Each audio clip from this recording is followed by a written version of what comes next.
All right, we are going to go ahead and call the meeting to order. Welcome to our elected and director first meeting of the year. I want to welcome all of our newly electeds too. So, yeah, and then the rest of us. All right, I'm going to turn it over to Mark, and Mark's going to take it from here since he knows what he's doing. Absolutely. Thank you, Sharon. Be the judge of that. So this is a, I don't know that I want to know what he said. And then we'll be the judge of that. Yeah. Is that your Oh, okay. So opportunity to really get all of the leadership within Mason County sitting around the same table for a number of reasons. We have a couple of brand new elected officials, kind of want to introduce them to everybody. I'm sure that they already know everyone, but also wanted to kind of talk about how does the operations within the county work? And I think it's a good refresher for everybody to get an idea of the services that are provided through our administrative support as well as our budget and facilities group, emergency management, those types of central services. So I want to make sure everybody's aware of those resources that are available. And then go through the budget process. So as a brand new elected official, we've had individual meetings with some of them. But I think it's absolutely a great opportunity for people to kind of get refreshed with the guidelines, the process, the calendar associated with budget. Budget is a lot of work, and we have one person that does it all. So Jen is super busy, so making sure that we actually keep an idea of what is that budget look, what does that process look like, and who to communicate with. Want to definitely make sure that you know who that is. Also want to talk a little bit about human resources and the services that HR provides to each office and department. So obviously you, as an elected official, run the operations of your individual offices, and we respect that 100%, but we have a resource here for you within HR that helps you do it correctly. So please use it. And then I wanted to give each elected official and department director an opportunity to have a quick kind of overview of what does 2023 look like for you. Just so we can be aware of what's on the plate for 2023, what are highlights of things that we want to be able to accomplish in 2023 to get us all on the same page. So does anybody have any questions before we get started? Nope. Was that your hand, Charles, or? No, I was itching. Oh, okay. Alrighty. So first of all, we're going to I'm going to have Diane jump into this. She sent some materials out ahead of time, but it's really making sure that people understand how to communicate with the board. What is the process that we go through to get things on the board agenda, and discussion and information associated with that. So as a separately elected official, you absolutely have our resources available to you to provide information, to crunch numbers. Jen often is crunching numbers. HR is helping you through personnel related changes. And then facilities folks do quite a bit of work around the county, which we're blessed to have skilled labor that is able to do quite a bit of work that otherwise we would have to go out and hire for. So if you wonder the quality of the work, you can talk to our prosecutor and he'd be happy to show you his office space. So with that, Diane, do you want to jump in and go over the operating guidelines for the agenda? So the operating guidelines are how items are brought forward to the commission, and they are on our website. All of our documents that I've listed here are on the website. And basically it's submit, and we did simplify it last year to be an electronic submittal. They're due to McKinsey by Wednesday. As long as everything's good to go, then McKinsey uses that to put on an actual action agenda on a Tuesday. The forms are on there. I think everybody's familiar with it, but if not, feel free to always reach out to McKinsey or myself. And on there too, we ask that departments get the proper review of their documents. If it needs legal review, HR, budget, please do it ahead of time. So by the time the board sees it, we know that it's good to go and we can just move it forward to a Tuesday. Just simplifies it. you want me to go on for the other policies? Just a little bit to add to that, if you're not aware, Tim Whitehead is our legal counsel that we use. So Mike and Tim, should anything that needs legal review, make sure that you coordinate with them. Mackenzie does a good job of making sure that you did before it's brought to the board. So we want to make sure that legal has had an opportunity to look at it, is comfortable with it, and then when we present it to the board, they don't have to ask that question. So that's always very nice. So Diane talked a little bit about Wednesday at noon is the deadline for getting your materials in for briefings.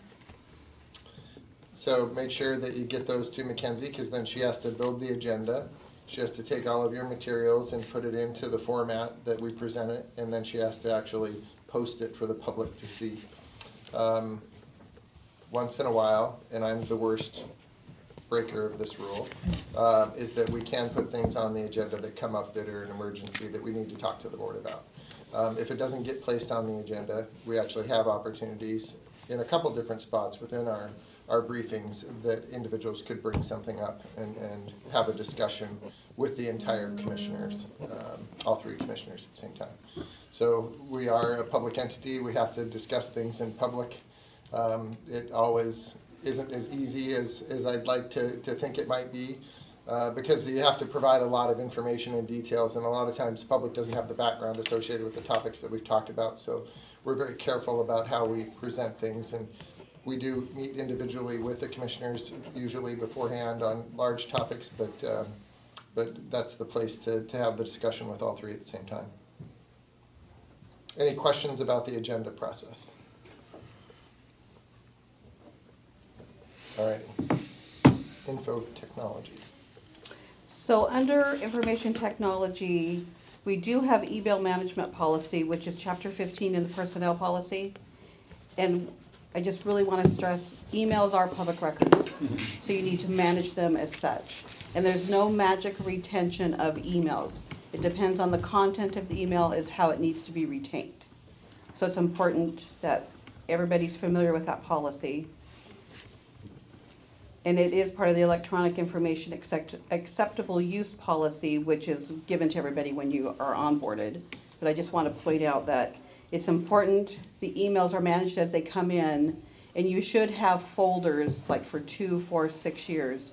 And then you can create whatever subfolders you want to be able to manage your own emails.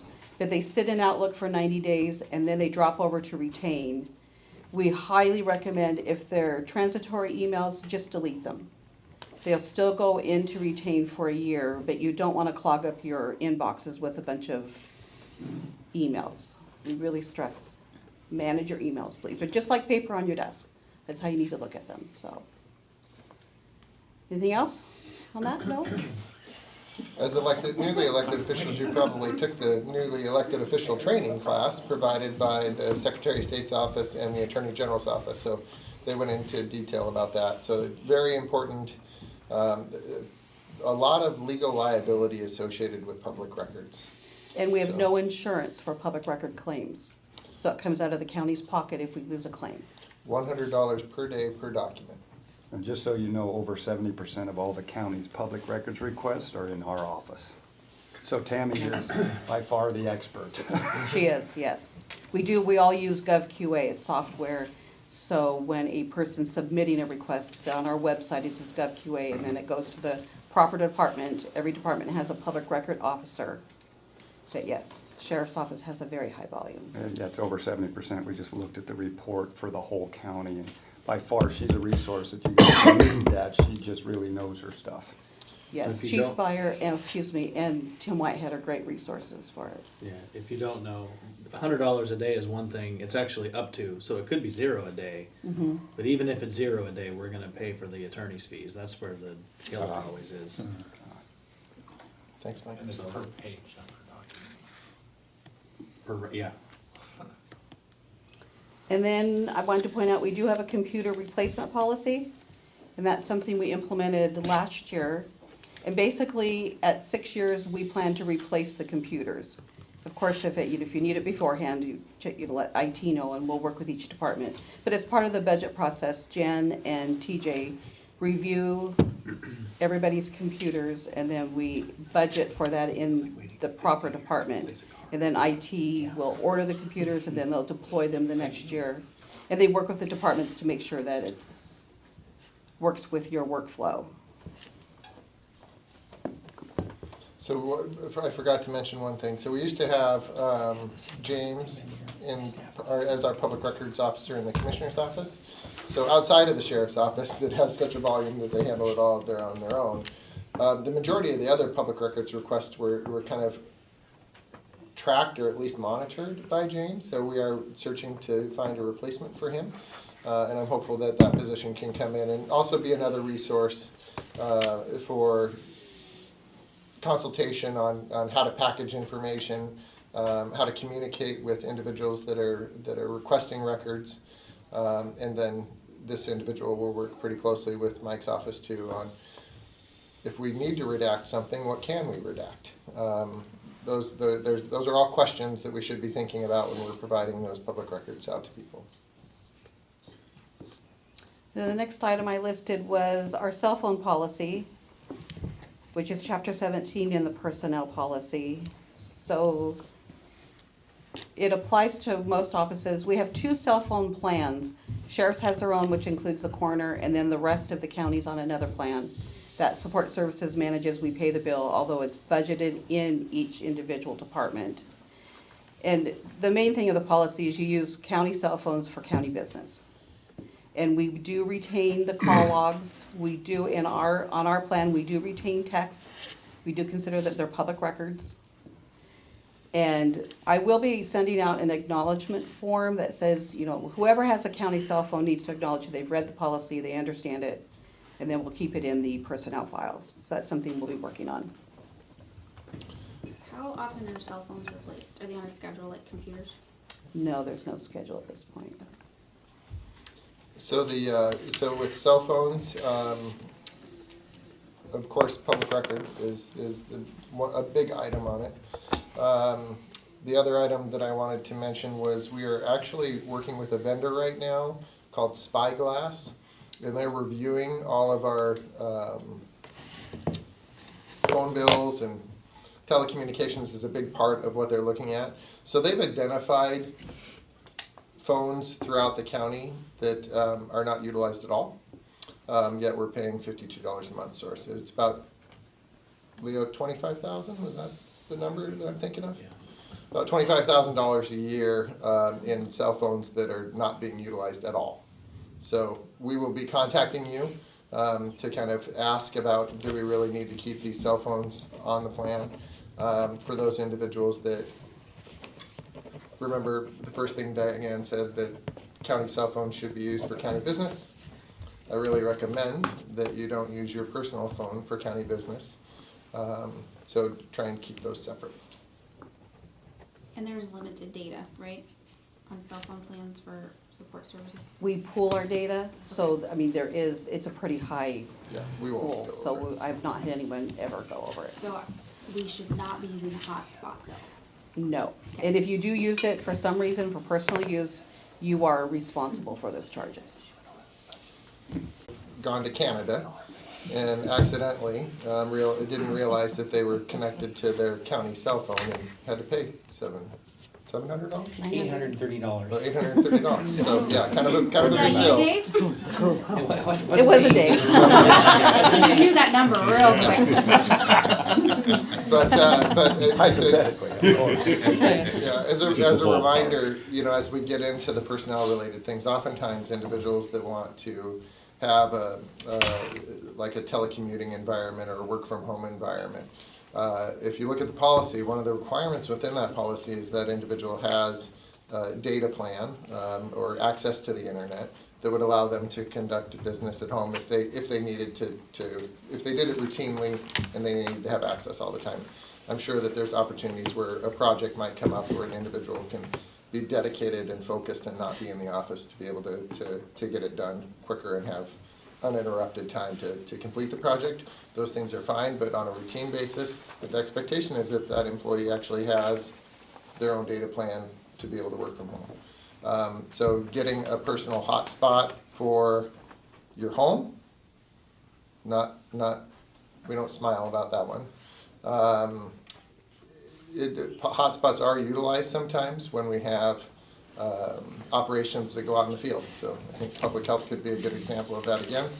If they're sending a group of people out into the field to do a vaccination clinic, they may need a hotspot to connect and record the information. So they are available and can be utilized, but please don't utilize them for individuals just working from home. And then I also listed, we do have an IT steering committee. It was created in 2021. And Commissioner Schutte sits on it, TJ Cannon, our network engineer, myself, Jen, and Chief Drackleby, and then Mark is administrator. And the purpose of the IT steering committee is it serves as a clearinghouse for administering, assisting, and advising county departments on the purchasing of new software and hardware. So it's something that we've asked departments, electeds, to put in, you could put in a help ticket if you need something reviewed by the IT steering committee. They meet once a month and we can expedite it if need be. But that way up front, IT can make sure it's gonna work with our network, or what else do you need? Is this the best choice to make? And then also because IT has resources on, sometimes they can get a better deal because we buy things by bulk. We always ask, reach out to IT, and then they can work with you on that. And it's just a review, so that way when it comes before the commissioners, if we need funding, it's one more step that's already been done. And then I have on there emergency management. John Taylor is our manager of emergency management. He is working on updating our comprehensive emergency management plan. And part of that is continuity of government. So he's been conducting a lot of training for departments. And we ask that departments and electeds please sign up for this training, because in the event of a disaster, of course, continuity of government is critical. So everybody needs to know their role and how to keep everything moving forward. And you all are essential to providing those services. So identifying individuals within the office that will be designated as a contact in emergency situations. Obviously, as the elected official or the department head, you're the first person that we're going to be contacting, but making sure that you kind of understand how those operations work and how you can interact with emergency management in the event we have an emergency. Super important to do. And John is very skilled in this area. He's an academic when it comes to emergency management. So he's very knowledgeable about it, but his brain works very similar to how the federal government processes information, which is essential. For most of us, it's like, oh God. Yeah. Mark means that as a compliment. Yeah. But the importance of that is that John has been successful throughout his career in getting reimbursed for items that traditionally were never reimbursed. So he used to work for the Squaxin tribe, and he actually had a fire district that provided services during COVID that actually got back a pretty sizable amount of money to reimburse them for some of the things that they provided that were not within their normal operations. So essential when it comes to responding to major events. Our Public Works Department there's a reason why I think emergency management is out there, is because they interact with Public Works quite a bit. Absolutely, our Sheriff's Office is essential in those things. But don't forget that you also provide a specific role to our community, and will be called upon within an emergency to respond and have staff available that has gone through the training, that understands the hierarchy of how things work, and is able to provide those services in the event that we do have a disaster. And then the last thing I listed is Mackenzie and I worked on, in the common drive, so in the J drive, so all departments have access, we created an index folder, and we put a variety of indexes that we manage in our office for like resolutions, ordinances, the contracts that the commissioners approve. They're all put out on the website, but these indexes can help you find these documents easier. And then we also created an administrative policy and procedures index, because over the years, policies get adopted. Some are in the county code, which is on the website. Some are in personnel policy. Some are just adopted by resolution. And then it's hard to know where are they. So we've pulled together what we can find. And if anybody has any that they want to add, or if a link isn't working, let us know. But it's a really good resource for everyone that you can go and it's easy to search. You can see if we already have a policy in place, or like a resolution ordinance if you need to find, which one is it, the indexes are out there. And then there's a contract index too, so it's just a resource for everybody. That's awesome, thank you. You're welcome. Yeah, and if you can't find it, contact Mackenzie because she's an expert on it. And she finds things that takes her 5 minutes and it takes me a half hour. So she's definitely knows the tricks of the trade and how to work it. So if it's a contract that came before the commissioners and was approved by the commissioners, then she's gonna be able to find that fairly quickly. Hey Diane, what's the difference between the iDrive and the J-Drive? The iDrive is common to everybody, so all the departments have access to it. Thank you. One thing to mention that I'm sure that you all went through when you got your IT training was when you save files, save them on the network. The network's backed up every night. Now that we have Office 365, which is being deployed, not everybody has it yet, but it is being deployed, then that information also exists within the cloud. So from a retention policy, from the ability to make sure that you don't lose files, please make sure that you put everything on the network that is important. If it's on your desktop or your laptop, then they probably won't be able to recover for you. Any questions on support services stuff? A lot of information we're kind of throwing at you, but for some of you, I'm sure it's just a review. Yeah, Sure. yeah. Thank you, Diane. So Jen, do you want to talk about the 2023 budget process? Yeah, so for the budget, we follow RCW 3640. And so if you're not familiar with that, I recommend becoming familiar with that. And so we adopted the 2023 budget on the first Monday in December. And that's the first opportunity that we had to do that when following the alternate budget dates. That's under RCW 3640-071. And so we adopt that first Monday in December, then get the budget book out. So that just went out yesterday.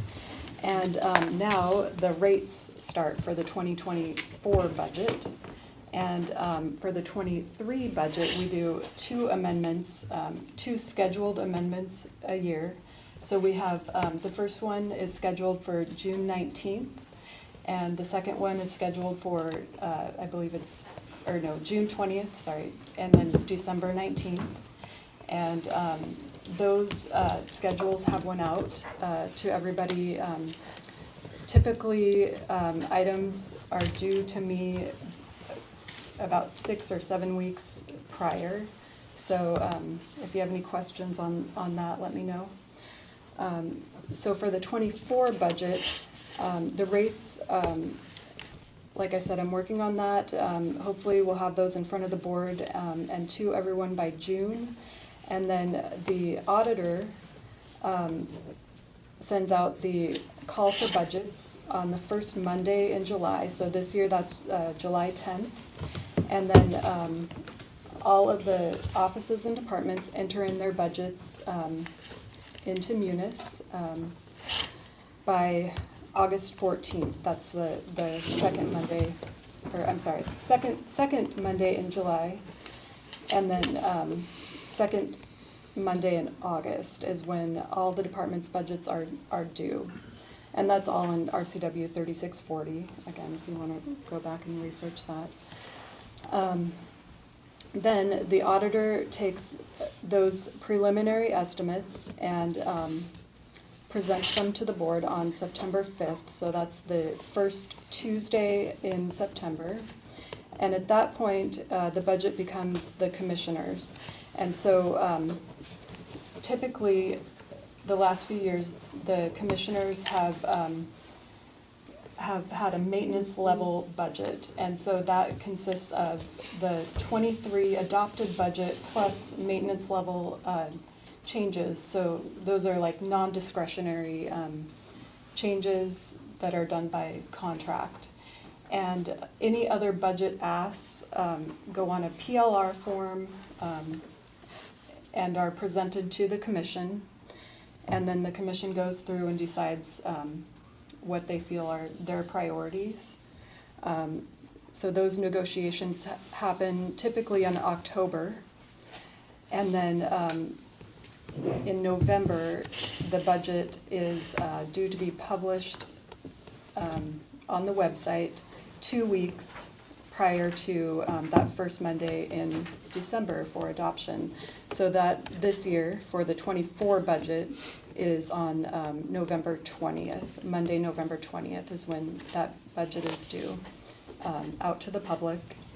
And then hopefully we will adopt on December 4th this year. And so I'm sorry, I said December 4th was the date that we adopted the '23 budget, but that was, or I'm sorry, the '24 budget, but there's too many dates. So the '23 budget we adopted on December 5th of '22, and the '24 budget we'll adopt on December 4th, hopefully, if we're ready. So. So that's just in a nutshell. Hopefully. And one really important thing with the adopted budget is we adopt on a two bottom line budget. So we adopt by salaries and benefits, and then by operating.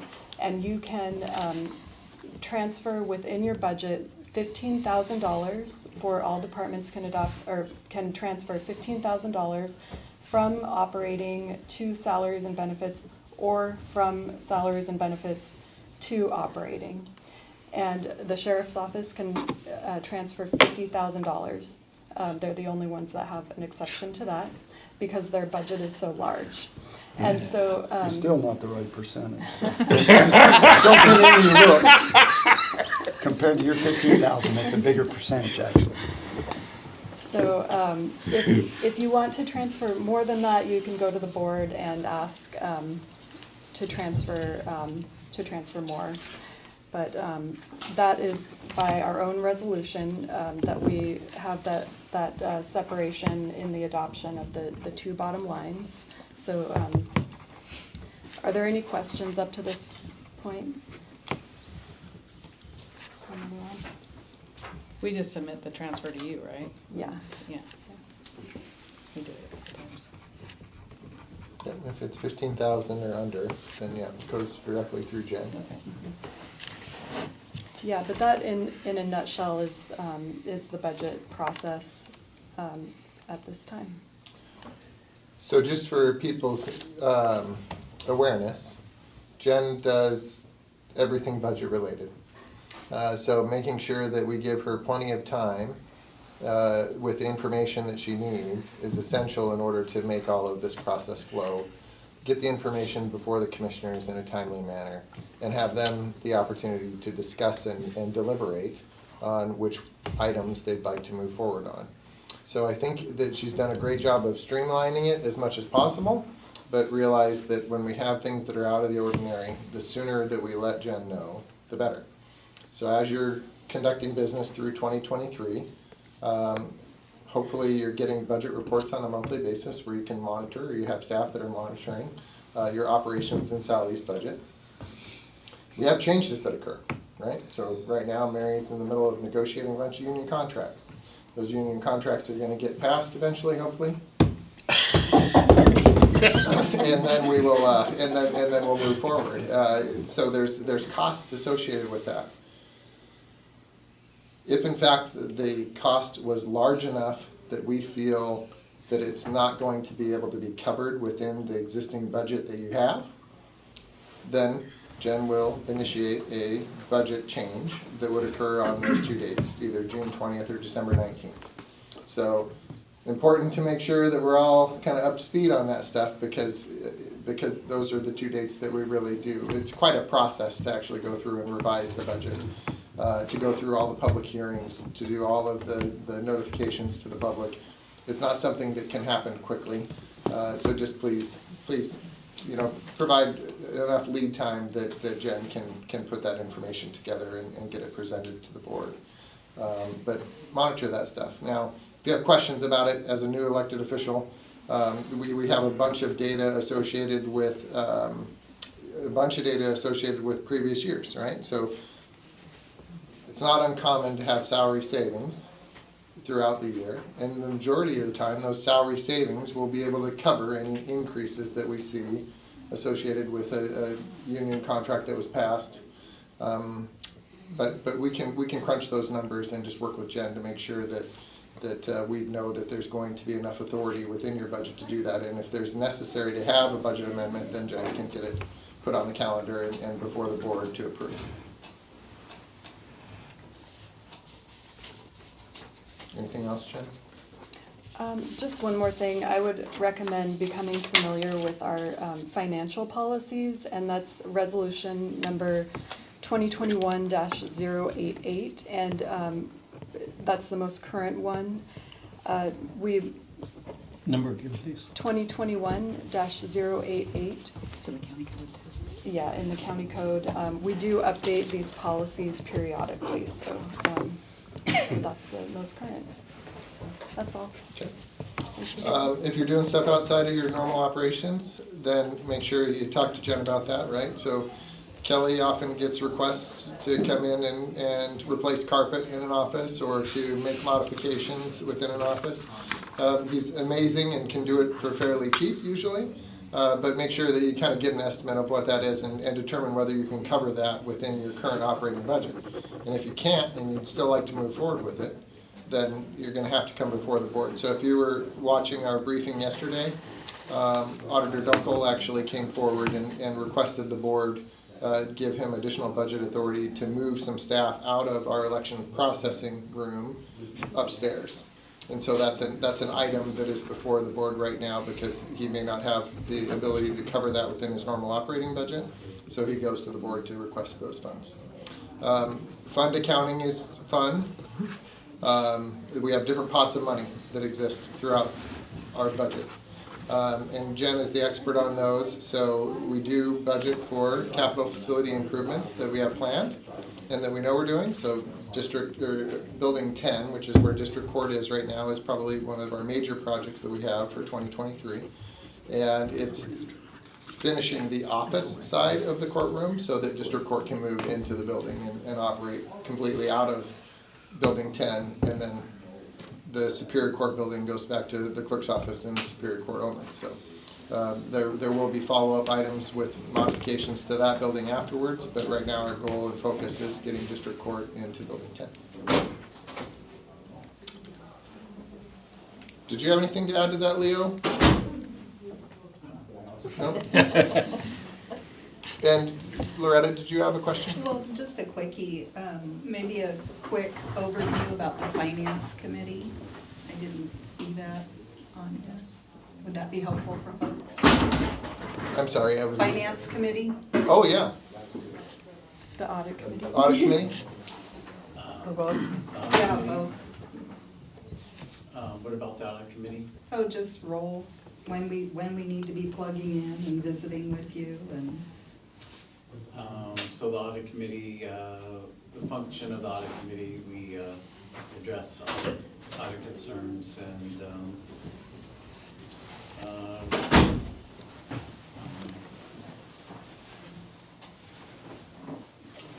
So meet on an as-needed basis, Leo, for the most part, or there's set meetings? so we meet once a month.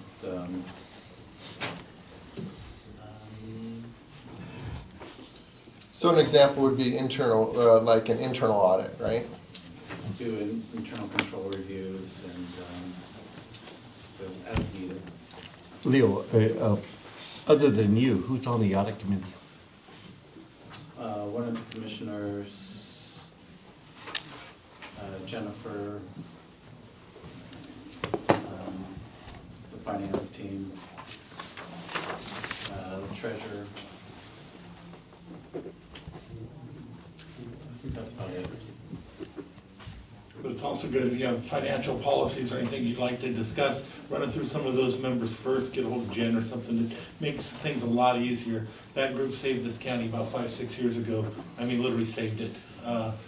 So it's been a pretty tight-knit thing, the way it's worked, but it's worked very successfully. Leo's spearheaded a lot of great things, so please, if you have questions with policies or anything like that, run that through them too.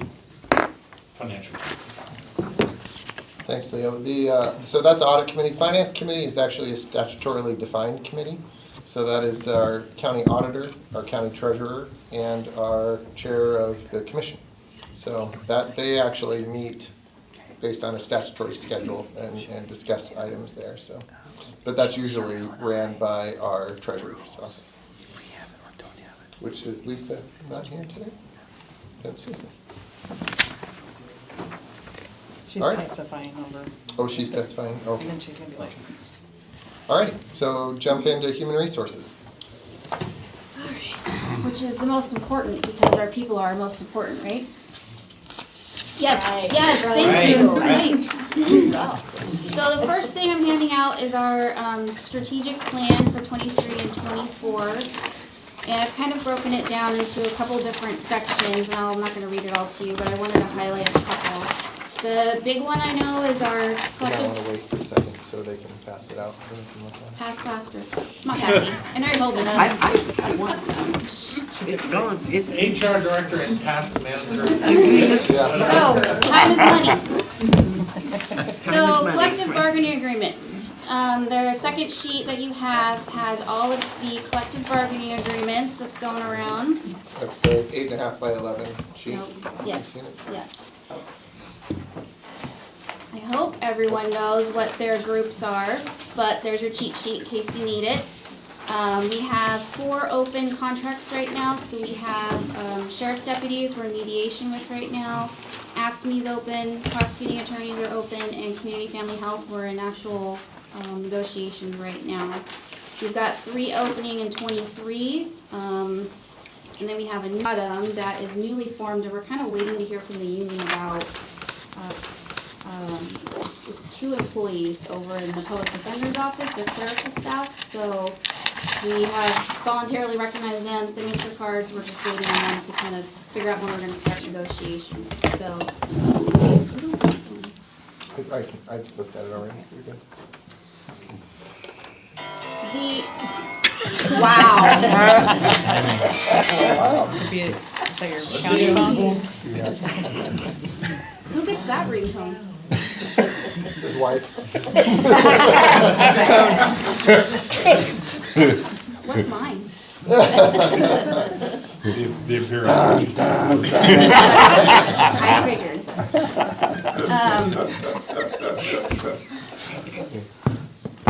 Make sure you know your agreements, please, please, please, read them, know them inside and out. Most of the county is repped, so we wanna make sure that, you know, if anything, if in doubt, call HR, okay, call us about anything. We'd rather, know about something or try to handle something up front than try to deal with it on the back end through a grievance or a ULP or something, so, on Diane's handy dandy index, all the collective bargaining agreements are listed. So I appreciate that, and they're all in Laserfish too. The non-rep class and comp study, so we started that, with a briefing yesterday to the commissioners. It was actually started last spring, summer, and, we're gonna keep working through an implementation plan on that. So I don't know if everyone had a chance to see the briefing yesterday, but we've got, some targeted positions that, you know, we needed to look at for under market. But I'll be kind of talking to each department head as we need to, if there's questions or we need further analysis or position descriptions or whatever that looks like. And I will say that data in is data out, so position descriptions, you have to review them when we ask, because that's what was sent to the consultant, and there were some that were old. And so if there's, you know, when we ask, please, please, please look at them and then send us it back so we can say, yep, was looked at in 2023, and then we're good to go, and they know that it's fresh data that they're looking at when we go back out to market to refresh this information later. Just that we use our statutorily defined comparable counties to compare positions. If you all had an opportunity to listen to Mary's presentation to the board last month, the 9th, then it was, she talked about the process that we went through, right? So we refreshed all of the job descriptions. We went out to our comparable counties and identified like positions and compared them in terms of the detailed responsibilities. So if they met at least 70% of the duties that are assigned within that position, then we considered that a comparable. And that's how we actually looked at it. So if you saw, we look at it at the minimum salary, the 50 percentile, so mid-range, and then the high end. And the individuals that we identified that were 5% or more below are the ones that we addressed. Everyone else was either at comp or potentially above comp. And this is the exact same process we're using for the rep groups. So every time we're at the table, we're going out to market, getting it from our comps, looking for those benchmark positions. So it's just the non-rep's chance to have that same process applied to their position. Charles? Okay, Mary, this is for you, please. I have staff that are scheduled for upgrades from step 1 to et cetera. Is that an automatic after 1 year, or do we have to put in for it every time? For step increases or for the auto promotion? Step increase. Those happen on their anniversary date. Okay, they're an because annual step I have employees that have not yet. So as long as the paperwork's getting through to finance, Which is you. Thank you. then yeah. Never it should mind. be- Okay. My mentor here. I'll help him with that Thank you, and make Patsy. sure I understand what whether it's a step or. I don't want, Yeah, 'cause I don't they're want, two I don't want to different lose, things. we just got another resignation, I don't want to lose what I have because Right. I did not do my job. Yep, Right, yeah. we'll talk So I after. think that an important delineation here is that Jen handles the budget side, Uh-huh. and Leo and his team handle the payroll side. Exactly, right? So we yeah. have a good segregation of duties there.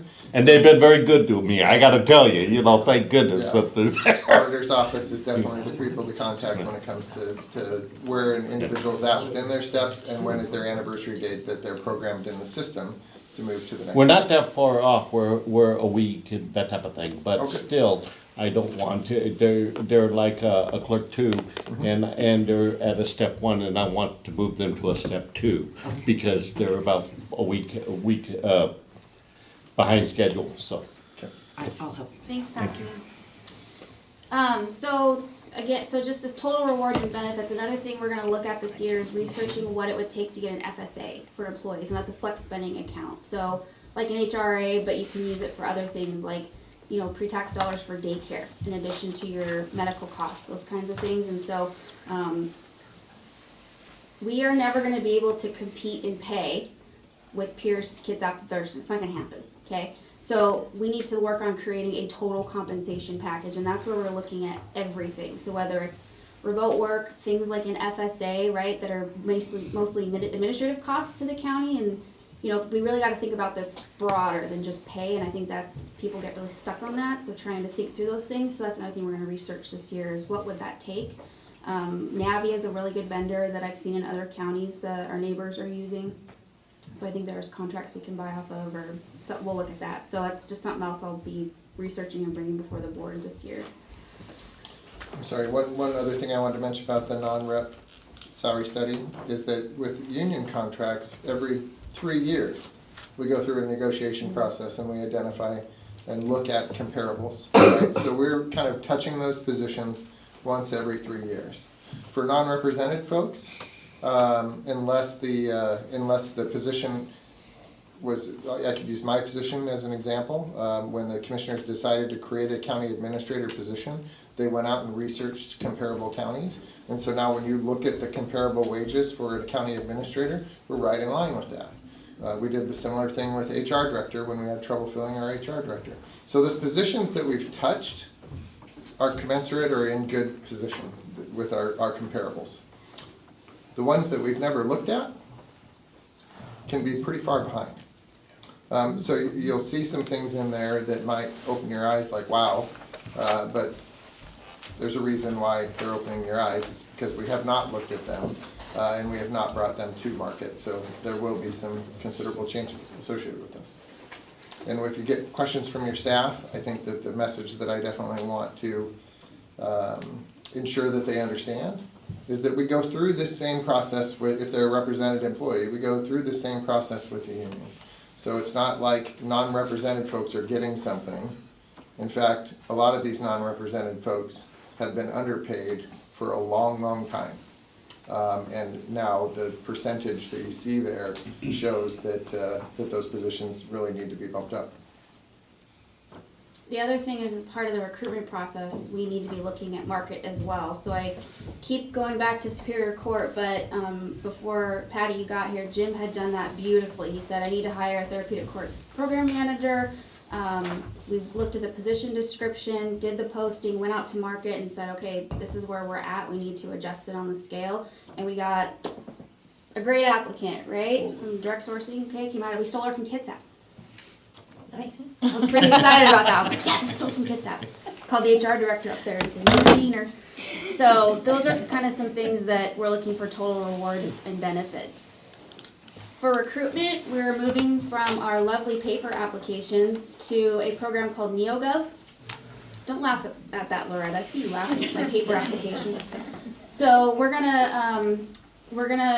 very close to implementation. I'm gonna probably reach out to some departments and ask for some testing guinea pigs to help me out and make sure that the program's working. It'll get rid of paper.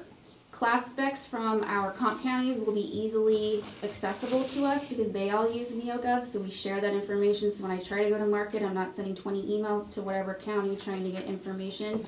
Our candidate interaction will go up. There's a lot of studies that show if we're interacting with the candidate more frequently via text or email or whatever, our pipelines stay active and ready. It's also going to bother you as hiring managers. So instead of my recruiters trying to remember, oh, so-and-so's thing's open, this is the review date, the system will automatically ping you as the hiring manager and say, hi, schedule interviews yet? Hi, you want to take this down? So be prepared to be lovely annoyed by that. I use that program at Grace Harbor, it works well. Right? I love it. Is that the same system that's sending me things that tell me they look like phishing emails? Does it say Like, NeoGov? No, it says like I had to go review the personnel policies. Nope, and that's sign up. training. Oh, okay. So you read it all. I did. You read the whole thing. I did. I was impressed. He wasn't happy. He clicked on it. It's the know before, which is probably a good thing to say too, because we do Yes, use the know before. yeah, so that's down in my learning section. For recruitment hiring, I don't know if you've noticed, we're increasing our online presence, so Facebook, LinkedIn, I'm gonna work on an Instagram page, I gotta figure out the retention for that. If you have pictures of your workplace, like people doing the work, please send that to me. Applicants wanna see the people doing the work. Why are you laughing at me? I sent you a picture and you rejected it. Pertinent. It needs to be a nice picture. Oh. What were you doing, Diane? Anyways, the HR director's gonna sidestep that. So I had some from the control room in the jail. Those were nice. If they're in the field, maybe y'all out in the field, right? Not just scenery, like Running not a tape just measure? mounts, Cal. Like I need people doing work. That's what people want. Others just want to take pictures of the environment. No, I want to see them doing their work. How pretty it is. And their assessors, the assessors doing their work. Courts, right? If you can do something where you don't have to like blur out somebody's document or whatever, try to send me stuff and that'll help with your recruitment. We're also looking at getting into, at JBLM, trying to create a pipeline there, participating in more career fairs this year. We're also going to research what it would take to conduct our own countywide career fair and see what that would cost, what it would take, what kind of attendance do you think we would get, that kind of thing. So we might be reaching out for some help in those areas. And then Loretta is going to pilot an internship program for us this year in kind of in the engineer area. So Winter's working with her on that, and we'll see how that goes. So that'll be exciting, and hopefully it becomes a good model program we can use around the county. Stormwater engineers? Any. She'll take anything. If that goes well, I often have a lot of WSU students looking for internship opportunities. And let me know if your department, with your study, I can get it to all the colleges and we can be a direct pipeline for Mason County from WSU. Perfect. Yeah, that'd be great. I don't think it's happening elsewhere, minus the east side, so. It is in Pierce, I stole it. Perfect. Okay. Reappropriated county resources. R&D ripoff and duplicate. Don't make it sound bad. For learning and development, we did create a supervisor toolkit, so right above Diane's index folder in the common drive, there's one that says HR, and then there's a supervisor toolkit, and it's got everything from performance evaluation templates, interview question bank, how to do your reference checking on scripts. It's got everything in there, so please go in and review that if you have time. And we're also going to be sending out, you probably all saw it and didn't like it, but the know before for the personnel policy. So there's certain ones we have to have people look at annually or every other year or whatever. There's like a schedule. So those will come out, and next time I'll send an email warning everyone so I don't get 30 million. Is this phishing? But IT should be happy, Diane, because everybody thought it was phishing. So they're all very alert, and I thought that was great. I did report it. Yeah. It was awesome. I report all the emails I don't IT like.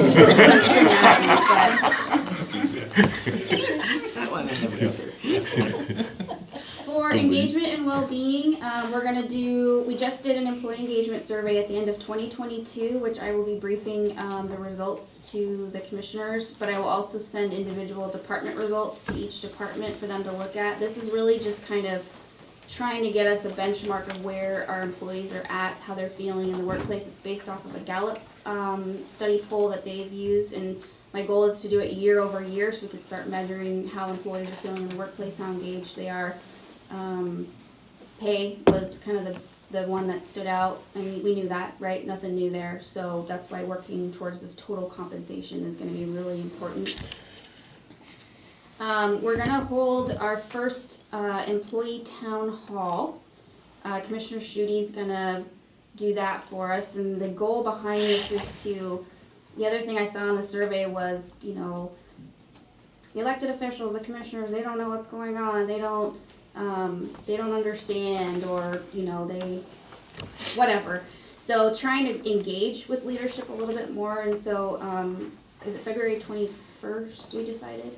23rd, we're gonna do our first employee town hall, and it'll be webinar format, and Commissioner Schuette's going to kind of give where we're at on a couple topics, state of the county-ish, but beforehand we'll solicit questions from all of county employees, you know. If you could sit down and talk to a commissioner, what do you want to ask? What are your big burning questions or things you want a commissioner to address? And that's what'll drive kind of the content.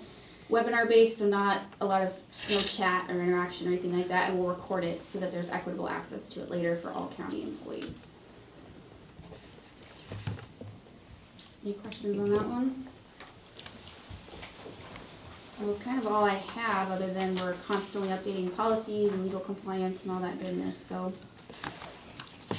The other thing that I might recommend that we talk about is the risk management side of stuff. Mm-hmm. So, as things occur, if we can let our risk manager, which is Nicole, know about things that are occurring, then she can actually get in right from the start and help. So if we have an accident, right? So one of our deputies gets in an accident with his or her patrol car. Sooner she knows about that, the better. It kind of starts to put things in motion in terms of ensuring that we have all of our ducks in a row for protecting the county, for starting the process of, if we have to replace something, how do we get insurance proceeds associated with that if they're available? Oftentimes, Kelly Frazier works in the same building as HR, so Nicole and Kelly talk a lot about it, so he can actually get started on, does this car need to be replaced, or can we get it fixed? And start that process to quickly go through it and get it back into operation. As well as deal with any, impacts to our employees, which is super important, is making sure that they have the necessary resources that they need to get the medical help that they need, number one.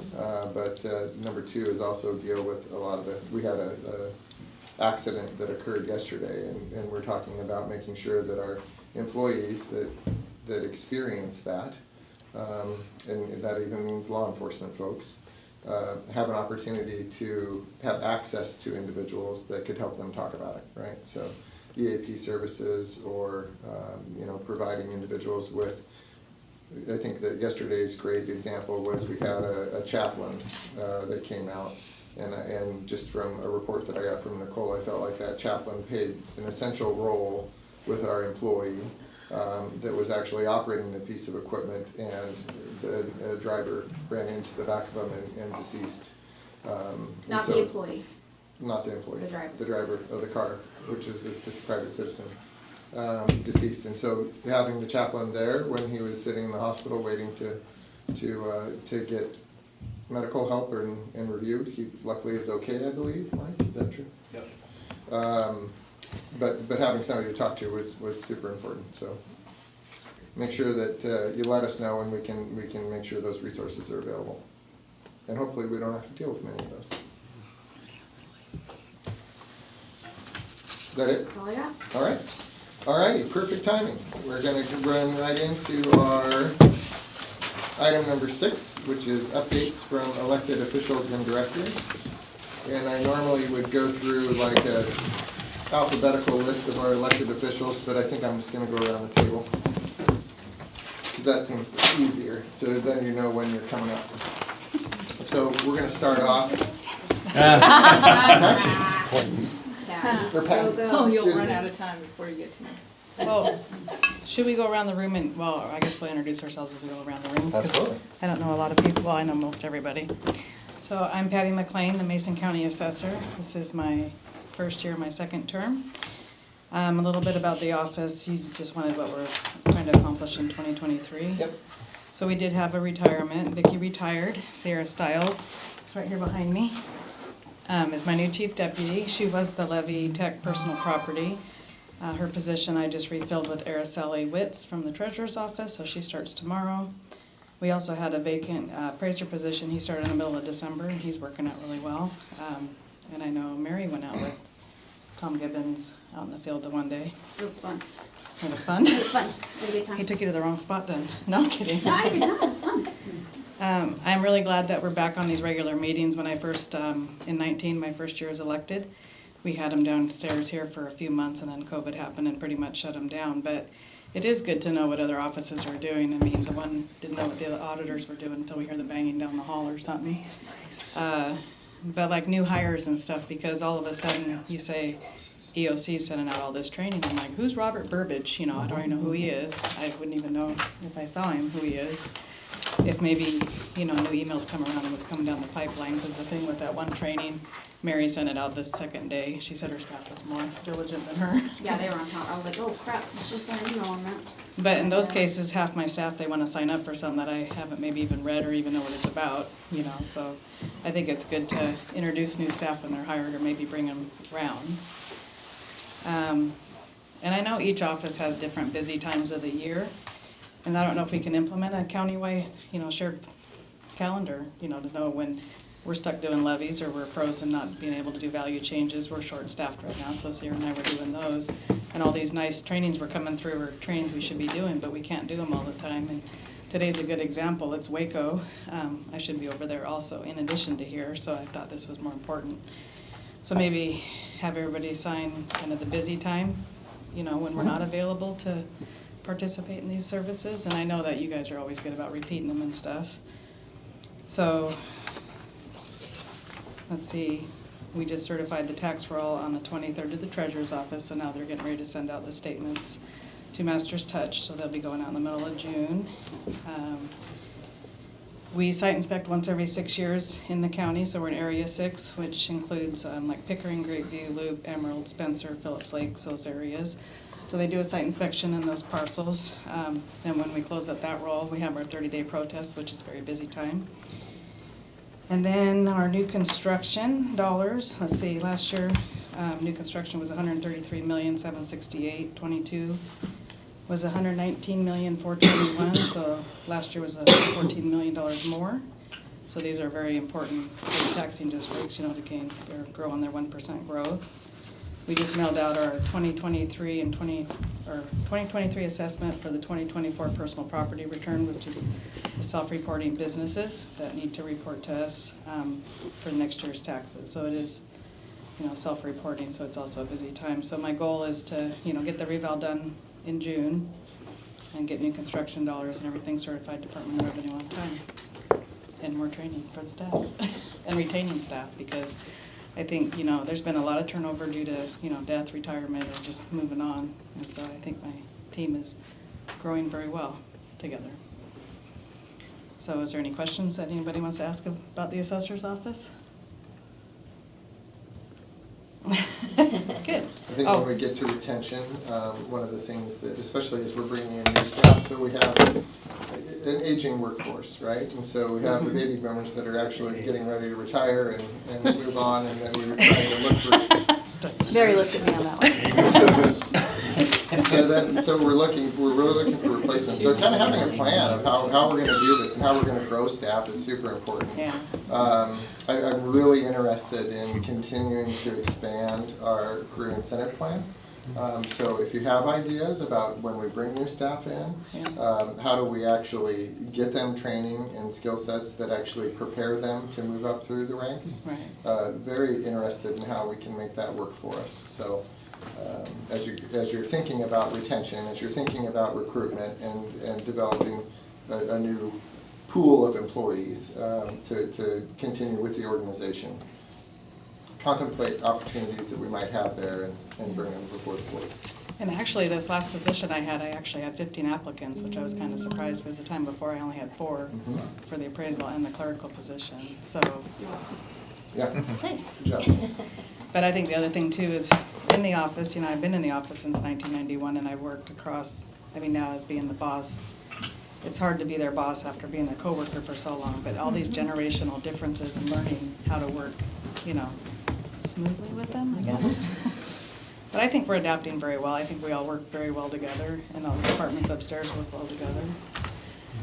We have, a couple years ago, Bill went out and did all the open space inspections with me, which I appreciated. And then year before that, Sheriff's Office escorted myself and another appraiser across to the west side of Cushman, where it's only boat accessible, and they dumped us off and they checked on us all. Didn't forget us, it was great. Yeah, they came to pick you up was the important part, right? I always hear their music down there. I go, there they are. I wave to them. So one of them came looking for us. It was kind of funny because we found a nice switchback trail back down to the boat. And I said, where did Cole Benson? Yeah. Where did he go? And he said, and all of a sudden we hear the brush come crumbling down. I said, well, you should have went that way. He kind of came down the steep way, but he did find a dozer that had kind of slipped off the excavation site and was actually cabled to a tree. But some of them, they walked around with us a few spots. It was kind of funny. He's like, oh, tabs have been on this car for 20 years. But yeah, they found it pretty interesting, so it was fun hanging out with them. But I appreciate the different offices helping out when needed. And Jen. Yeah. I appreciate you guys too. You guys have a tough job. But every time we're stuck at something, you're always willing to help. So, and everybody's great to work with. So, thank you. Sheriff. Just so you guys know, Travis Adams is my undersheriff. Chief Drackleby has both patrol and investigations, because when I vacated the patrol chief position, we combined them and did away with the chief's position. And we now have 2 lieutenants, the mid-level management that we didn't have, that we had lost back in 2018.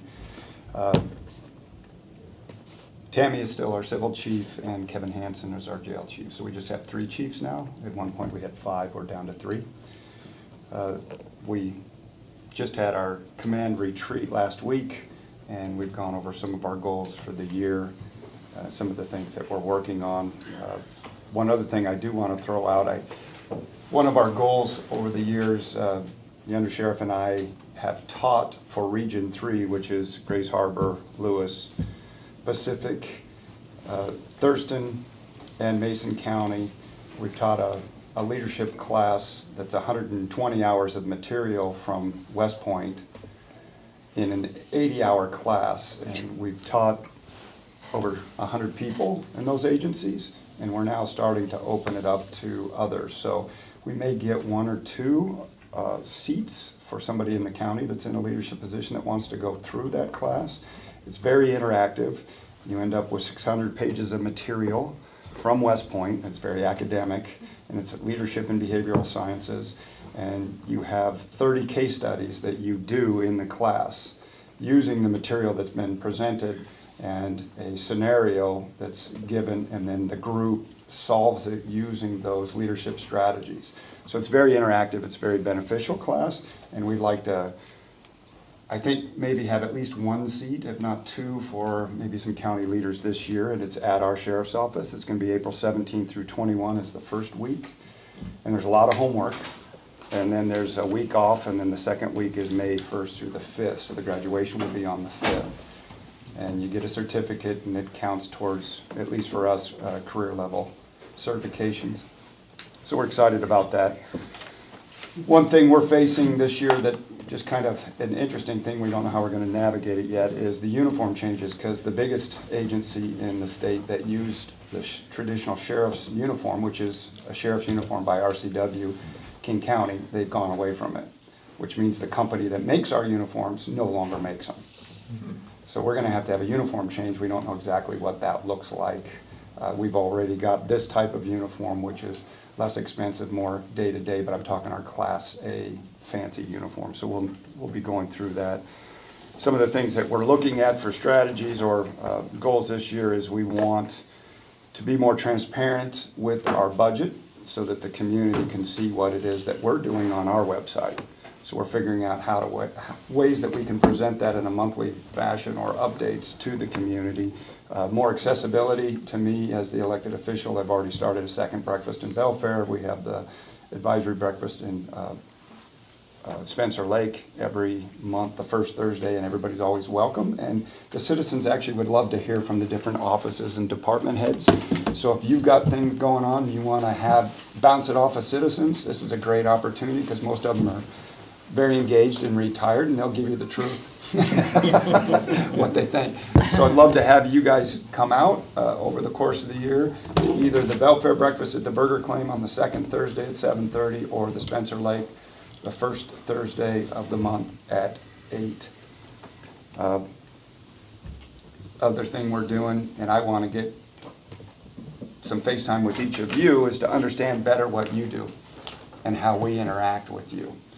Right now I'm going through a process of interviewing every employee, and we have over, I think we're right close to 100, and sitting down and asking them the 3 questions.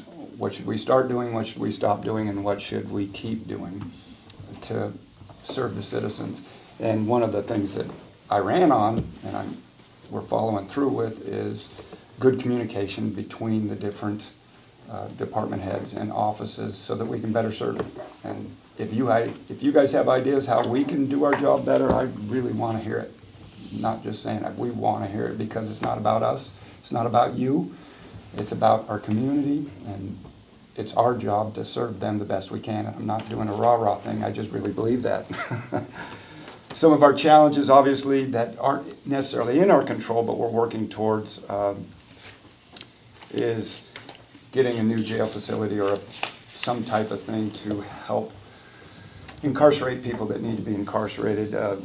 Just spoke, reaching out with representatives, senators, others, commissioners. We'd love to see a jail facility, even possibly that has a 72-hour crisis, mental health crisis facility as part of it, and then another place for mental health evaluations or counseling from another organization. We don't know what it looks like, but we got to think outside the box, and we want to be involved in that as much as we can. Our new North Precinct, we're excited about moving forward on that over this next year, and then at some point working with the commission to get the community a little bit better animal control. There's been some issues throughout the community on that. I'm learning some new things, like, I can't even remember the name of it. There's a, what is it, conservation district? Mm-hmm. They actually deal with some of the animal control stuff that I wasn't aware of. They have access to help some of the people that have animals that are not being taken care of. Is it the conservation district? Am I speaking correctly? They do Mason Conservation? Yes. Yeah, they do farm plans. Is it Farm mostly like plans, that's farm what I'm talking about, yeah. Okay. For like somebody who has, because we get complaints that they're not taking care of their cattle or their horses or their pigs. And I didn't even know necessarily that was a resource But remember, I came from the state patrol, so I'm a little stupid that way. The undersheriff probably knew. I just didn't ask the right questions. But that's where we're at. We'd love to be involved and help in any way we can. We do have some resources that others don't have, so if we can help, let us know. Are you bringing back animal control? Well, animal control, and the reality for us is, our deputies can do animal control. Okay. They're not all that good at it. As far as the follow-up on the, like, dangerous dogs and stuff like that, they're getting better. Because when we cut animal control in 2018, they had to. We deal with all the criminal animal stuff, and we always will. Yeah. But as I told the commissioners, if we were to ever, if we got extra funding for animal control and then we had a budget cut, it's gonna be the first thing cut. It's just one of those things, it's last on my priorities. So I wouldn't mind seeing it even in another office, so somebody else may get it. We have the Just so appraiser's that- double duty. What's that? Appraiser's double duty. Appraiser's double duty, there you go. It's in your best interest, right? Yeah. But it comes down to what serves the community best. We don't care where it's at, as long as it serves the community the best. Great, thank you. Charles? Yes, sir. My name is Charles Rhodes. I'm the Mason County Clerk. 1 month in, Lord have mercy. I've been an accountant for 44 years. If you ever want to know how much you don't know, work here. There's a few people that, I mean, I couldn't do my job without my chief. Jennifer Byerly, she's been a great resource for me. Our commissioners, Mary, our sheriff, you know, I did not know that there was a process to have evidence picked up. And I called over there, and my chief said, "Boy, I'd like to get rid of this stuff." I said, "Don, Sheriff, do you mind? I have a couple of weapons over here that need to be picked up. I have some evidence." And he says, "I'll be right there," not realizing that there was a process to do that. So we got that all cleared up. One of our criminal clerks said, "I got that handled," and she took care of it. But the point that I'm trying to make is payroll. Payroll is an easy process generally to an accountant. I mean, you look at the circular E, you're good to go, right? No, not in our county. It's a process. So thank goodness I have Leo's staff, which is, you know, Shannon, Michelle, and then accounts payable, Robin. They've been very, very good to us to kind of train us. I've reached out to other counties. Thurston County, I will be working with them so that we can get everything done on the Blake projects. That is a big deal. We were allocated approximately, and Jennifer would know this better, $600,000. We paid out, I think, $80,000. So we need to get that all up to date. We have approximately 70% of clerk ones. And that is tough because my chief is trying to assist me, train me, plus she has to train all of the staff. And that's very difficult for her, you know, for one person to do. And it's very emotional when you're throwing things from the courts and all these things are happening. And then the people that are not clerk ones, that are clerk twos and up, are not receiving their step increases. And that's a concern to me because I believe that everybody should be paid and paid appropriately. And they shouldn't have to come to me and say, "Charles, you know, I have over a year, I like to go ahead and get my step increase." That's why Patsy's been very a good resource. She's been around a long time. She has been very helpful to me. I'm very grateful. The man at the end, Kelly, you know, he's been super to me, you know, and our IT people, Chris, Ben, and Julia, they've been fantastic because whenever we put in a ticket, everything's a ticket. You know, and I'm used to just making a phone call. Get over here and fix this darn thing. So you put in your ticket, and within an hour, they're contacting you, we're setting an appointment, they come and they fix whatever needs to be fixed. So I wish I could give a whole heck of a lot more. I went to all my staff and I asked them, I said, if there was an issue and you could change something, what would it be? The two things I got are training and, you know, where we have designated times where we can do our training. For example, today being Wednesday, there's not a heavy court date. What can we do something?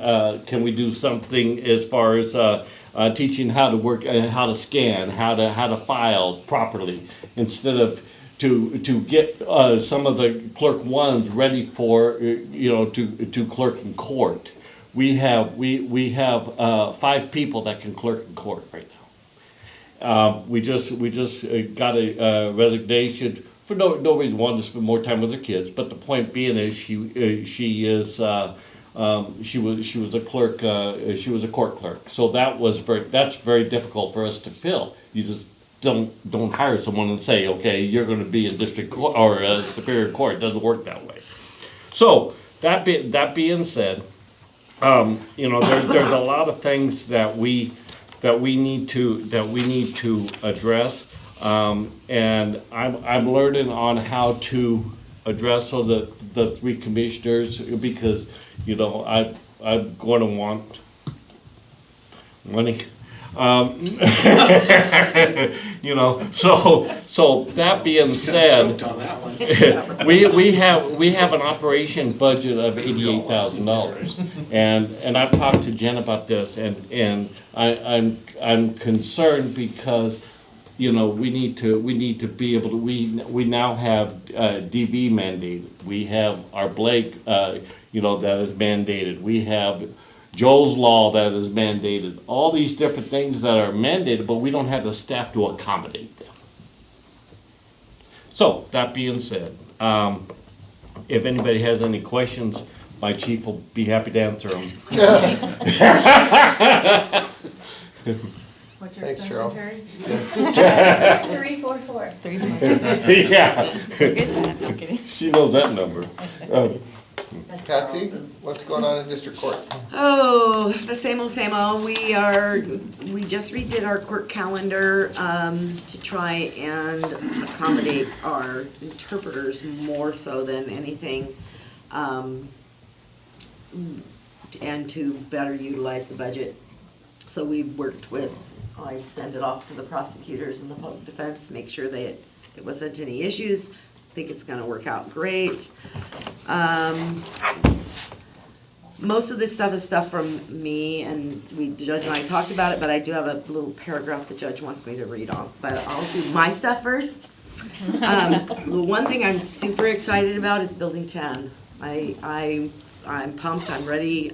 We've met a couple times, and I think we've had some good conversations.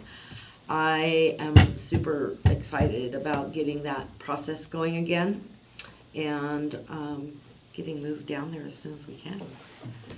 Not that I don't like where we're at, but it's gonna be nice down there. District Court, an update regarding our new case management system. We are slated to go on to Odyssey in 2025. September, October is our go live date. However, they're having issues at AOC again, and so I anticipate that to be bumped out again. And Did it already get bumped? Oh yeah, So I was thinking it was gonna be- they've been working on this. Oh, he said that I've been here a long time. Yeah, well, I've been here a long time. I started with the county in '80, and I went to the courts in '84, and I've seen the case management system has probably been since at least 1995, if not sooner than that. So we're just kind of sitting back waiting for that. I will let the board know as soon as I hear anything as far as it, because I know there's some IT stuff that all needs to be done. We have when we get ready to move down to Building 10, we have our third floor archives. We retain our DUIs and our DV, violations of DV no contact orders. We have to retain those indefinitely, so I can't shred those. Everything else is on a state retention schedule, and I can shred them after 3 years of closure. On the 4th year, they're gone. So we rotate it out. The DUIs and the DV violations, we have to hang on to forever, the files. So we started scanning them into Laserfish. And when we started, there was a little over 150 boxes, archive boxes, upstairs. We have, in the last 8 to 9 months, scanned 22 of them.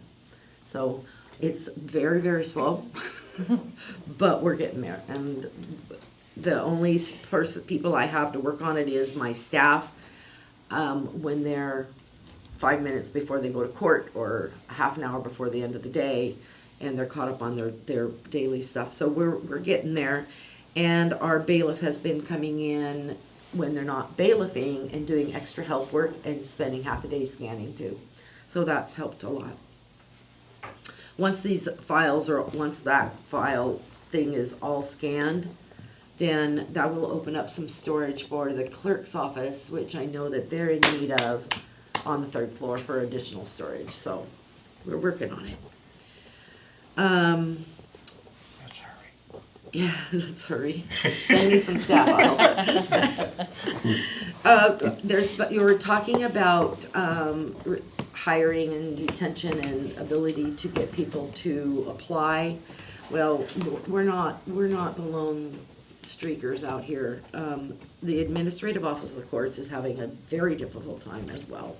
And with that, we have our state computers, 7 of our computers, 2 of our printers, and our receipt printer are all state provided. The county has purchased them, but the state reimburses them, the county. They have had a computer company that would come and repair our equipment. They retired and closed their business, and the state has had an RFP out for going on 2 years now and not one application, which has created a problem for us because we have these state computers and our IT guys are absolutely wonderful. If I call them, they'll come over and work on them. But I have these 2 dot matrix tally printers that our calendars and our labels and our checks and everything are printed on. One has completely died, and IT can't fix it. I can call a company out of Seattle. It'll cost me $400 just for them to come down, and then whatever it costs to repair it. I reached out to all the courts across the state. I'm not the only one having issues, but I did find the court in Cosmopolis who is not using their tally printer. So I'm meeting her on Saturday down at the casino, and she's bringing me her tally printer. So hopefully our IT guys can get that going. And at least it's a solution. A new one is $2,500 plus. So The casino, good choice. she just got a job at AOC, Administrative Office of Courts, and so she's, I don't know what they're doing, but anyway, that is kind of where we're at with that. Staff is doing awesome. I have now gotten everyone to a year or longer now. Yay!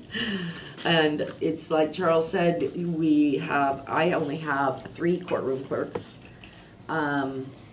And one of them, I have to pull out of probation when I need a backup. So we're getting everybody trained. It is a lengthy process to train to be able to go in the courtroom and cover court. There's so much involved in a courtroom session that our clerks actually fill the orders out and do all the actual paperwork, working with IT also on being able to do that a little more electronically. And then this is what the judge wanted me to read. The indigent caseload given the judge is very concerned about indigent caseload given the judge is very concerned about what may be the inability of the Public Defender's Office to provide adequate representation for indigent defendants. The judge wants to be very clear that he is not assigning any blame to the prosecutor, public defender's office. About to have a different conversation. There needs to be caseloads that are not too large so as to make it difficult for an assigned attorney to adequately represent their clients. While the district court will be taking what steps it can to limit the number of cases being assigned to public defenders, such as some minor charges having sentences imposed that do not include probation, meaning that they would not have any sanctions to impose that would require assigning public defenders, the judge will simply, across the board, not stop the function, the judge will not simply, across the board, stop the functions of the court. This means that the relief that court can provide to this situation will be very limited. The judge has reached out to both the public defender's office and the prosecutor's office to meet and discuss the most effective ways to accomplish this, and we are scheduled to meet tomorrow. So we have a meeting tomorrow to discuss those issues. But that was the one thing the judge wanted me to read out. So there's your heads up. He knew about it. Yeah. I actually used Teams and invited him. There you go. I'm proud of myself. Mr. Dorsey, prosecuting staff. Yeah, there's there's a statute that actually, it's one of the things that I'm sure we'll talk about tomorrow that we'll need to talk about in other arenas because the court can and might have to actually just assign attorneys to represent people and has the ability to set, and this is something you guys are gonna need to know about, arrange for compensation for those attorneys if it comes to it. But it is, it's not unique to Mason County. It's something that is very much a problem right now in lots of areas in Washington and beyond and that is with having sufficient public defense attorneys for the caseload, and part of that is a calculus of caseload standards. They're only allowed to have a certain number of cases and then they can't take any more.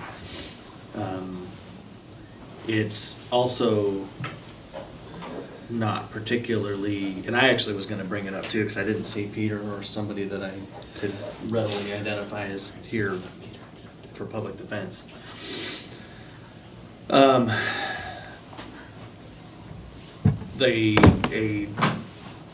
listserv email just went around from the Prosecutors Association while we were working on setting up this meeting internally at Peter's request,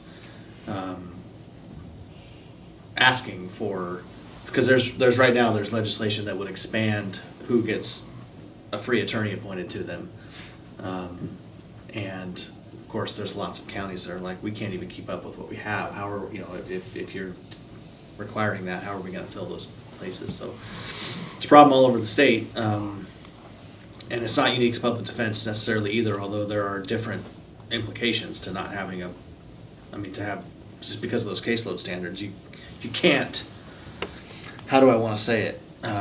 It's not like you can just require them to do more because they can't take those cases the way maybe, because what we always get is, well, just charge fewer cases. If you've got too many, if you don't have enough attorneys, just don't charge as many cases. It's like, well, where do you start drawing those lines? Like, you know, your case, you were victimized, your case gets prosecuted, you were victimized, your case doesn't get prosecuted. And we already are pretty careful about trying to prioritize time and resources, but we're running an open position that we've had literally no interest, no applicants for since really the beginning of last year or early last year. Right now we have 3 attorneys and 1 office staff who are all within the last calendar year have come on, and if you expand that to about 2 years, you can add 1 more attorney, so 5 out of a 16-person office. That's probably the most we've ever had as a percentage of people that are just, so there's a lot of turmoil that comes with a mixture of new family, but also this is just kind of new for us, I know, in this era of you know, recruiting and retaining, and the sad part of everybody being in the same position is we don't have, you know, a plethora of attorneys that are sitting around in Mason County looking for work. Everybody has to drive here through Kitsap or Pierce or King or Lewis. I mean, all these other places that are also desperate for people that pay more. So the idea of overall packages, I don't remember, Mary, the word you exactly used, but ways to kind of increase that recruiting and retaining of employees is entirely necessary and important. And yeah, I don't know. Beyond that, it's taking longer than I hoped and thought to wake up from this COVID coma, the backlogs that have been created in both cases to be charged and cases that are waiting for their turn in court. Everything's trying to happen at the same time.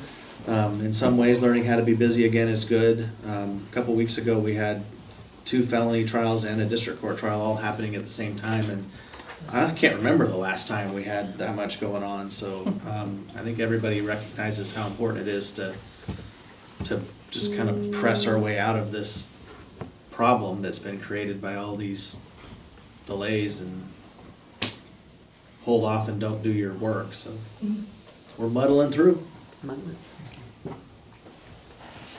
Thanks, Mike. Dave, Public Health? Sure. So, you all might remember this thing called COVID. And we're trying to transition out of a lot of the COVID work in public health. And we actually wound up transitioning right into tuberculosis work, which is every bit as involved, if not more so. So you've probably seen on the news that we were out doing blood tests at the Choice High School. I think we had 44 people that we did blood tests on, and then 3 weeks later had to do follow-up tests on. So been very busy in the communicable disease part of it. Having the same issues with recruiting and retention. Ecology has picked up about 1/3 of my environmental health staff in the last several months, so we are filling new positions. And we're actually having to pull people from as far away as New York, Canada, New Mexico, in order to get qualified candidates that are, I know we've gotten some good candidates, but they're coming from a long ways away. And they are willing to move here, which is kind of exciting. But as far as the talent within Washington State, a lot of them have moved on to other things. So that's made recruiting more challenging.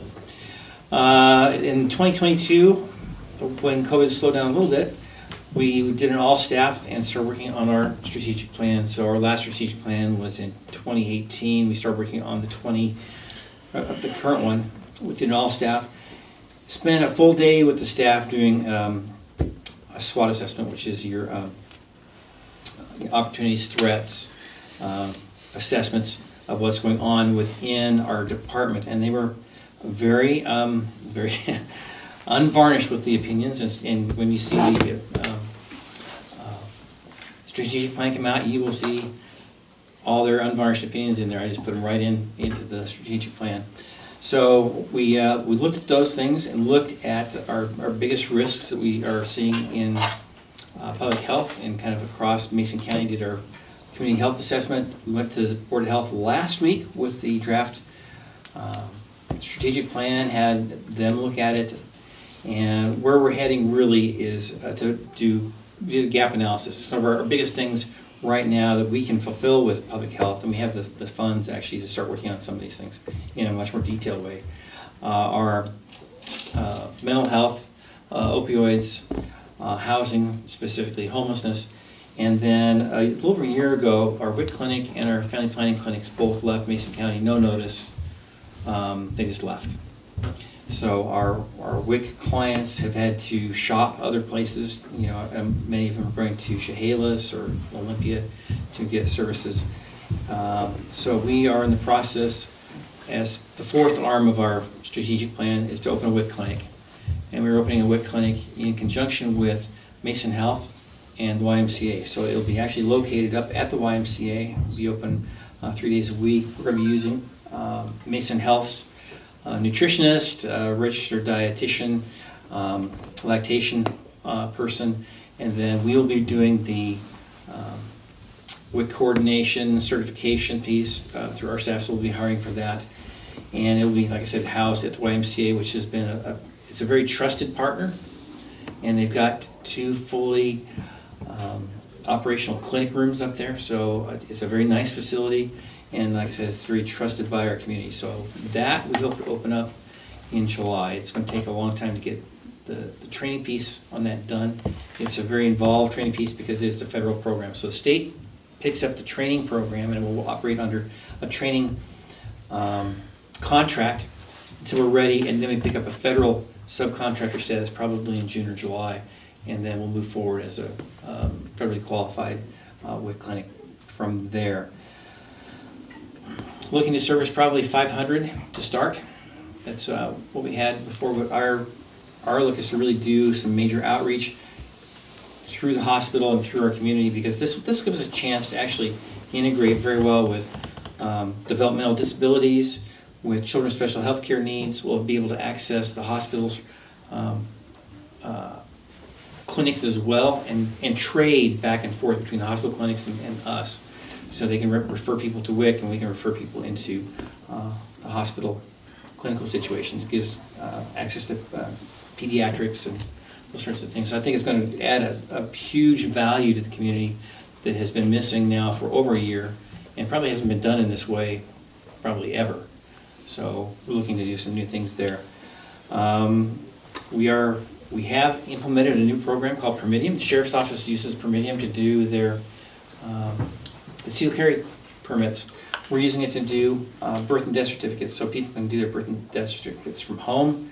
They just go online, and put their information in, much like SmartGov, and pay for it, and they can either mail them their certificates or they can swing by the office and pick them up. So, and it is available in 118 different languages, so it makes it very easy for our clients to access.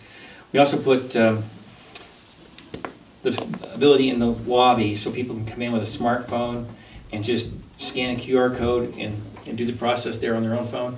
Or we have laptops as well, or tablets, and they can scan the QR code and do it electronically right there in the lobby. So it's speeding up the process. It gives us a much better way to track all the data, and eventually we'll be able to get the mortuaries on the service as well. So they'll be processing all of their death certificates through Permidium as well. It makes the system a lot faster. We were, I think, the second public health department in the state to adopt, and I think there's now 7 or 8 that are adopting Permidium as a way to get away from having people in the lobby. If you've been in my lobby, you know 3 people is a crowd, and when you have moms with kids, and this just makes it so much easier. They run in, pick up their permit, and out the door they go. So it's been a much better development for us. Again, trying to come out of COVID, it keeps coming back and biting us once in a while. Flu season this year was really tough. So we did have 4 deaths in Mason County with flu on the tuberculosis. We had 2 people pass away from tuberculosis. That's getting wrapped up, but when I say wrap up, that really means 3 to 9 months more work on each of those patients that were active.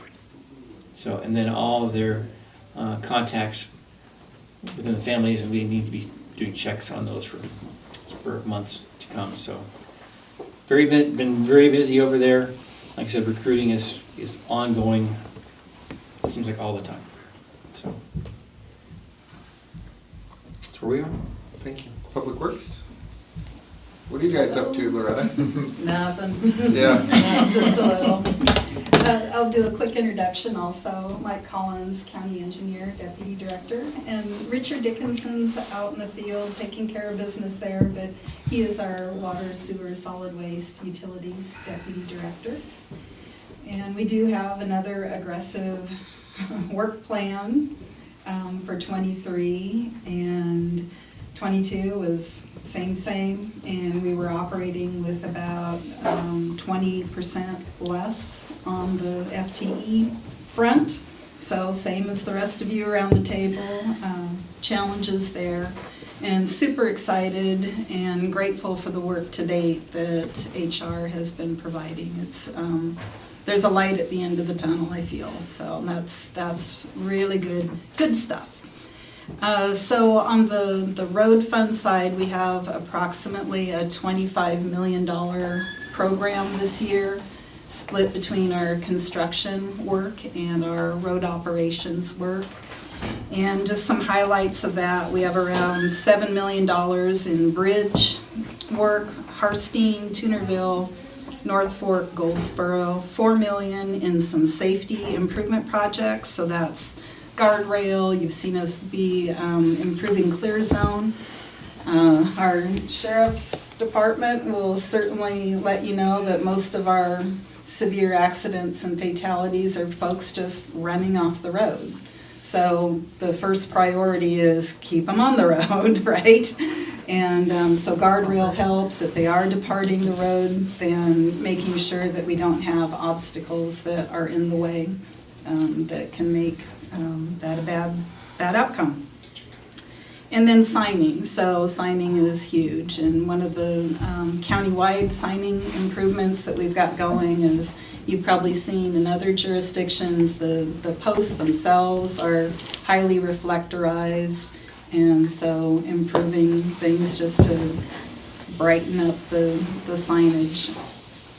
And then we have about $3 million in paving and overlay and shoulder work and some alignment work on Old Balfour Highway, Mason Lake Road.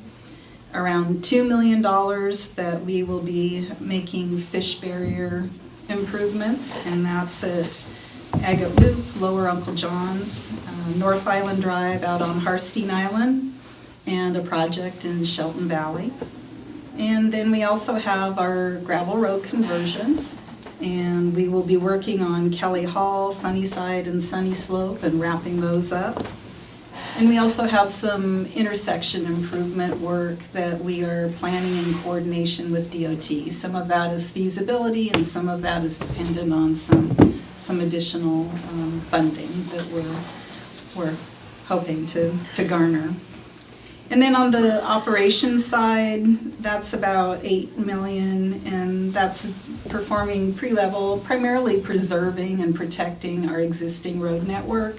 So our chip seal and some hot mix asphalt pre-level work, and again, some shoulder paving. So we've got a laundry list of projects and sites that we'll be doing there. And then we also have $1 million worth of work that we need to bring back to commissioners, that we've got some recommendations on prioritizing those funds, tip caps review, and we look forward to sharing those with commissioners and helping identify your priorities and putting that to work as well. We also have water line extensions, working with the community off of Blevins, the county facility, the Public Works facility. We've got work that we're coordinating with the Conservation District in the Skokomish Valley, Road. And then I'll just countywide, just put a quick plug in to keep in mind our GIS folks and GIS services. So if there are needs there or things that we can do to help step up your game, I'm glad to help with that. And Skokomish watershed work, we have a very large partnership project underway with the tribes, Army Corps of Engineers, and others, around $21 million. So that's a huge priority, is making sure that we're acquiring the land needed to build that project. Quickly on the solid waste front, priorities there are wrapping up our post-closure care and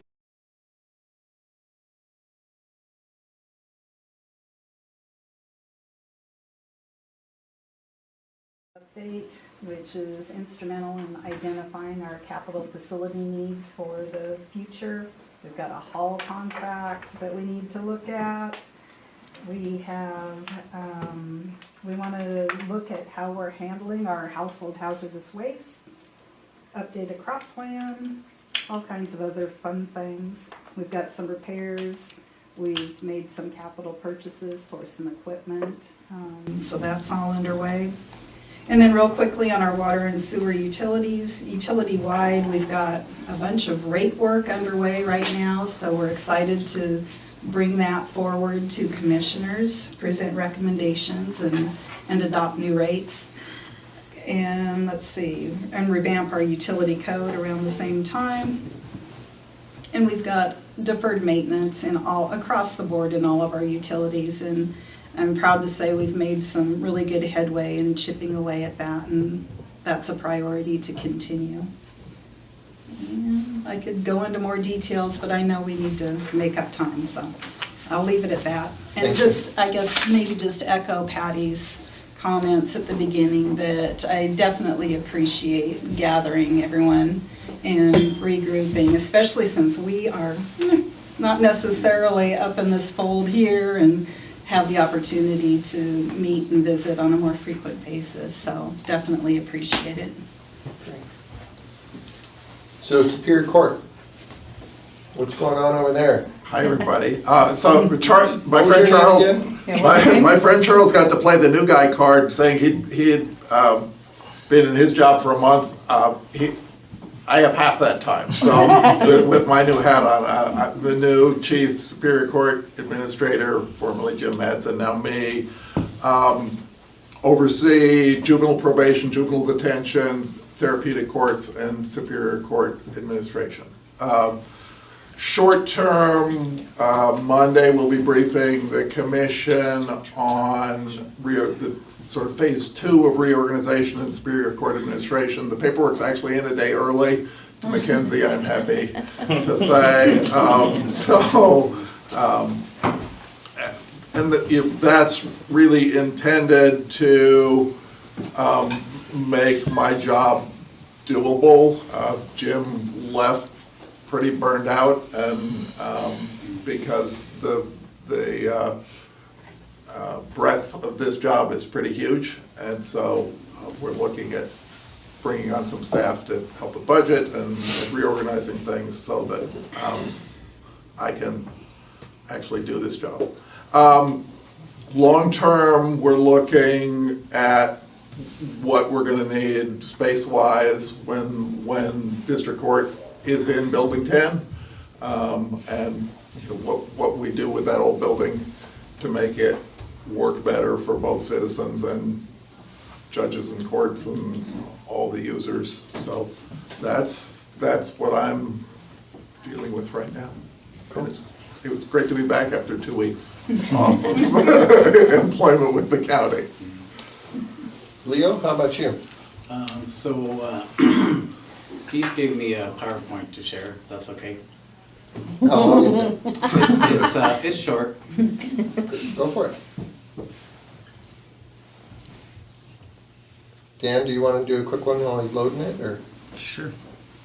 I'm Dan Tuderberg, WSU Extension Director, both in Mason and in Grace Harbor. So I get the privilege of not doing all that you do. I provide education to our citizens here in Mason County, and it's a very unique role between the county and WSU. So we're a mix of county employees as well as WSU employees. I've been with the county for 12 years, so it's exciting to kind of see the people transition out and some returning faces, which is fantastic. One of my most exciting programs that we're offering right now is our Master Gardeners. Our volunteer base is doing Through the Garden Gate series. It's a 6-week gardening program up at Public Works. It's fantastic. Commissioner Schuette's wife attended it this last Saturday. It was fantastic. 35 people face-to-face, 40 online. So 70 residents. So if you're interested in a flyer on that, here it is. Sign up. I did it last year. And then that's the gardening side. The 4-H youth development side. The first Wednesday of every month, we offer a robotics, coding, and an electronics program in the evening to our youth in our community. So there's a flyer for that as well. We do a lot of volunteer-based education, things like that. Our Not Just Weed program is up and running as well. So we do a lot of inspections of sites and things like that, working with the County Roads Department, looking at invasive species mitigation and things like that as well. So those are just some small pieces here. I like what Dave mentioned about COVID. That has taken a real toll on mental health, not only with our youth, but on our adult volunteer base. I've never seen a volunteer base with so many challenges as they're facing in reintegrating into society. Every issue seems to be elevated when things go awry. So it's a real crisis, and I appreciate all the work everyone's doing to help each other out. So I'm going to echo the statements of the support from the budgeting side, the commissioner side, and the other departments. So I'm blessed to be part of this program, and I appreciate all the leadership that you all provide. Thanks, Dan. Alrighty, Leo, you're up. So Steve couldn't make the meeting, but he's the new county auditor. So we came up with some objectives. Mission statement. Our mission is to serve the people of Mason County with excellence in delivery of public services related to elections, financial services, licensing, and recording of official documents. We aim to treat all customers with respect and perform our duties in a professional manner in accordance with the law. And let's see, the objectives for 2023, Financial Services Department, revise chart of accounts. So on that, we've been working diligently on the project. The crosswalking of the accounts has been a handful, to say the least. Paige did quite a bit of the setup before she left, and also a fair amount of the crosswalking. So it seems like that it's never ending.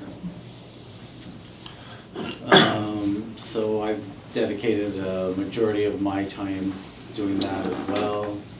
First, we had to process a lot of the work in Munis, but later on, they did an update and we could work in a spreadsheet in Excel, so that sped up the process a little bit.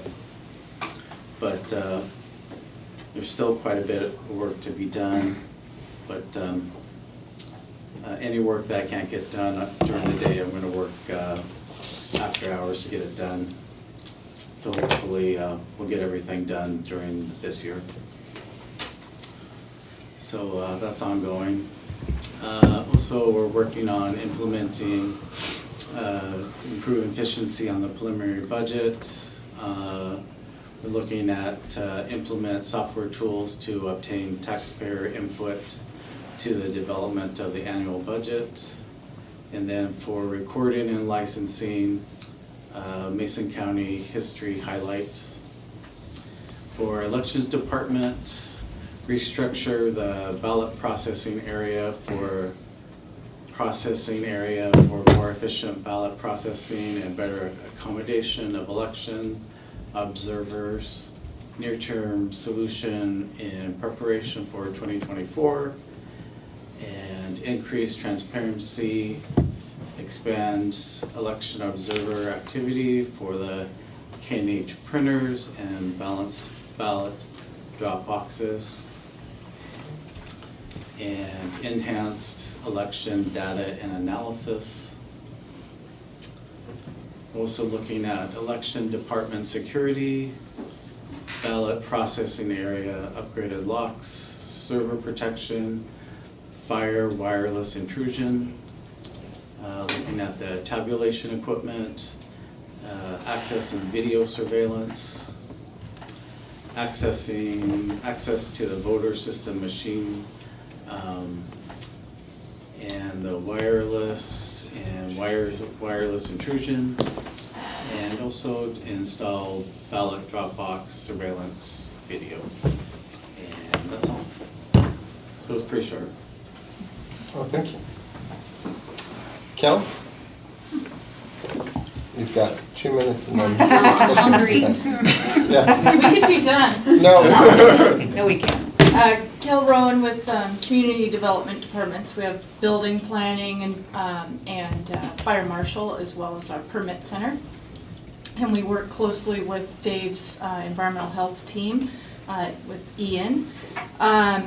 So our goals for this year is it's the 2021 code updates, so the International Building Code, International Residential Code. We're currently under the 2018 code, so Todd Cunningham, our building official, is working with his staff on updating the code. That will, I think it's a July 1st state mandated. Kevin, you may know It is. more. And we're also updating our fee schedule on the building and planning side. Nothing crazy, so we did update the code a few years ago. We're gonna increase fees a tad, but nothing, you know, just to kind of maintain. And then I think we're gonna look at an auto increase each year, so we don't have to continually come back to do that. On the planning side, we are going to be updating our comprehensive plan starting in June, and we are anticipating receiving funds from the state that'll allow us to team up with the city of Shelton and go out for an RFP for a single consultant team that'll assist us in the countywide planning policies, as well as Shelton urban growth area, zoning updates, and as well as then the county on the rural side, updating our comprehensive plan. And a lot of you don't know this, but you are involved in the county's comprehensive plan. So the planning side is really, we're like the people who herd cats. Like planners themselves really don't plan for ourselves. But I think it's easy for the planning department to just kind of do that in a nutshell, and it's never. So expect Marissa and myself to be reaching out to a lot of you in assistance with that, as well as our consulting team. And that's gonna be a 1.5 to 2 year process getting that done. One of the elements of the comprehensive plan is a capital facilities plan, and Marissa and Loretta, Jen Byerly, myself have been working on updating that, and that's an annual update. We're going to continue that work. Part of that is looking at whether or not we want to adopt impact fees for transportation, fire, education. But in the research that Marissa has done on impact fees, there's a lot of background work that the fire districts and the school districts have to do as far as fee studies and all of that. So Marissa, who is our long-range planner, she's working on putting out a letter, and I'll work with Mark on if that letter if the commission wants that to come from the commissioners or just from planning staff, on asking the school districts and the fire districts, are they interested in participating? Would they be able to pay for their fee study, et cetera, and just kind of garner some interest there. And then we're also looking at short-term rental regulations. So a lot of you are familiar with Airbnbs and VRBOs. Mason County has several hundred of them that operate throughout the county. We do not regulate them in any way, so they're allowed with it just like a single-family residence, but they often will cause commissioners heartache because they can cause neighbors heartache. Trespass issues, noise issues, perhaps the sheriff's office is familiar with some nuisance. So we're looking at regulating, not preventing them, but regulating so that we can monitor, make sure they is their septic Up to date. Up to date. Can it accommodate the 10 people that can stay in your 1-bedroom cottage on the beach? Those kinds of things. So that's something else that Marissa has been looking into and gathering, and I know the commissioners are interested in that. And the biggest thing and the funnest thing for me, it has absolutely nothing to do with planning or building or anything, but that's getting rid of tons of paper, and literally tons of paper. So we are scanning all of our parcel files. We just started that. We hired 2 new people. January 3rd they started. But I've been going through old files of things that we don't have to retain. Records that we could have gotten rid of years ago, records that we can archive, records that we could just throw away. So we're doing all of that, and it's really addicting, and so if I miss a meeting, it's because I'm throwing away paper. He's very shredder. Commissioner Trask, do you have anything you'd like to add, or other commissioners? Do you guys want to address this group of team members? Just real quick, I want to thank everybody for coming. I think this has been an amazing first meeting, and I can't wait for more. We're almost out of time, so I'm not going to take much time. I just want to thank everybody for coming. Commissioner Netherland? First of all, you can, aside from setting up all the meetings, stuff like that, to be able to talk with, just call us. We're all very open to it. We'll all be with you. We'll come over to your office. You can come over to ours. It's not that complicated, and it never has been for any of us, literally. I'm a little sad at some of the stuff we're hearing. Years ago, it was really rough here. We got down to the point where when we finished our budget one year, we knew we had $35,000 to work with. That's all we had to work with.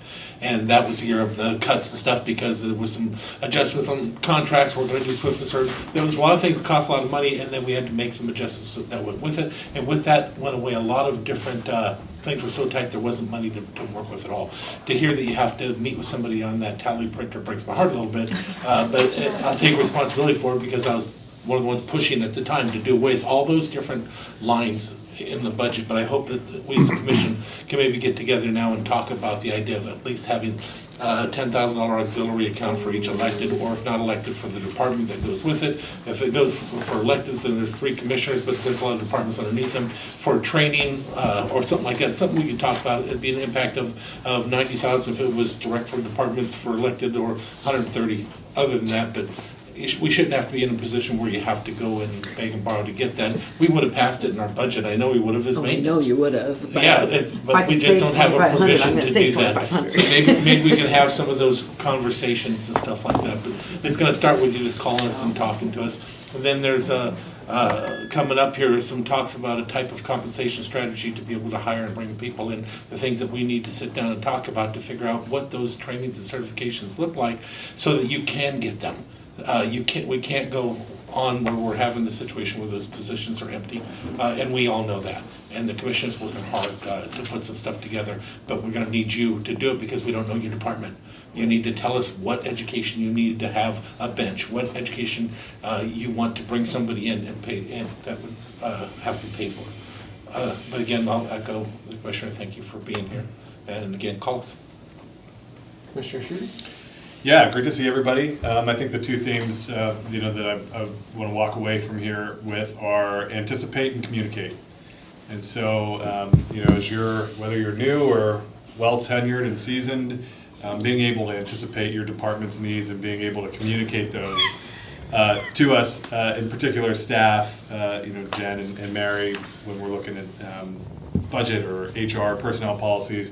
Being able to anticipate what your office needs so that it can get in front of them and then ultimately us, so that we're able to make those decisions and work collectively to solve problems. And so I won't belabor any of this. I know this was a long meeting, and so it's hopefully the first of more to come. But please keep in touch, and appreciate all you do for the community and your offices. So thank you. What's the frequency of the meetings? We haven't determined that yet, but I'd like to see us do something that is at the beginning of the year, mid-year, and end-year. So maybe 3 of these in a calendar year. Or more. I haven't talked to the commissioners yet, so my boss haven't told me. Or like a board of directors, or if there's an issue that comes up that a few of you maybe call it, together, certain boards of directors, 2, 4, or 5 can call for a meeting, we can have a meeting that way. Be open to anything, I think. Yeah. And especially, I would like the idea of actually getting together and strategizing about how do we address some major issues, right? So if the major issue is public defenders, Peter has sounded the alarm. He said, I have concerns about this. So who do we need to get together to come up with a plan for how we're going to solve this before Mr. Dorsey has to start hiring private attorneys to come in and defend these folks? I will say that I know that I think one of the things we could look at in that area, of course I haven't talked to the prosecutor, the public defense, or the commissioners, is there's a lot of indigent people in Mason County. But how many are really indigent? And there is no process other than fill out this form, get it back to the court, swear under penalty of perjury, and we'll determine whether, and what they write down is gospel. Are we allowed to set up a process? So here's part of it, right, is number one, and I don't I'm not, the words I choose are coming quickly, and I'm not meaning to be disparaging of anything. This legislature's made it easier to be indigent. Like, if you hit one of these check boxes, you're indigent, period. Peter has done, I think, more than in the past to actually vet, you know, this person doesn't actually qualify, or maybe would only partially qualify, but it's still really hard to keep up with. And I know there are some counties, and I couldn't name them, but I have heard of other courts or other county entities that have a financial analysis that you take your application, go sit down with so-and-so, they fill it out, they have to bring in certain proofs of this and that to show there, I mean, that's a topic for definitely a different day, but something to throw out. No, you're saying do a little work to get the benefit. What a Do a concept. little, right, I don't know how that would Can you really- find it? If you do, share with us. I'm sure this commission to would love see to if see there's that. somebody that, to find someone that does that? Yeah, I copy and paste is a beautiful thing. Let's make sure Peter's included in this. I actually thought he was gonna be here today, but, Well, and that was something that I was going to bring up in our meeting tomorrow, but. there's a fair number Great, that thank have you, the newer thanks iPhone. everybody for coming, appreciate it. The latest re-release of Air Jordan. Yes. Yeah.